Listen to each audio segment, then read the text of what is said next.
அறிமுகமில்லாத நபர்களிடமிருந்து Facebook, WhatsApp, Instagram போன்ற சமூக வலைதளங்களில் வரும் வீடியோ அழைப்புகளுக்கு பதில் அளிக்க வேண்டாம் என்று சைபர் கிரைம் போலீசார் எச்சரிக்கை விடுத்துள்ளனர். முத்தியல்பேட்டை கோவில் திருவிழாவில் இரு கிராமங்களுக்கு ஏற்பட்ட தகராறை தொடர்ந்து சப் கலெக்டர் தலைமையில் சமாதான கூட்டம் நடைபெற்றது. புதுச்சேரியில் உள்ள தொழிலாளர்கள் ஈஸ்வரம் திட்டத்தில் பதிவு செய்ய தொழிலாளர் துறை கேட்டுக் கொண்டது.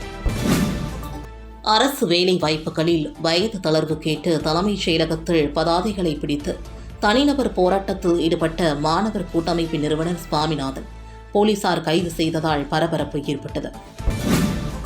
காசு கொடுத்து சீட் வாங்குவது காங்கிரஸ் கலாச்சாரம், பிஜேபி கலாச்சாரம் இல்லை என்று முன்னாள் அமைச்சர் கமலக்கண்ணன் பேச்சிற்கு புதுச்சேரி மாநில பாஜக செய்தி தொடர்பாளர் பதில் அளித்துள்ளார். 7வது ஊதியக்குழுவின் 33 மாத நிலுவைத் தொகை வழங்க வேண்டும் என்பன போன்ற 4 அம்ச கோரிக்கைகளை வலியுறுத்தி நகராட்சி ஊழியர்கள் விடுப்பெடுத்து தொடர் காத்திருப்பு போராட்டத்தில் ஈடுபட்டனர்.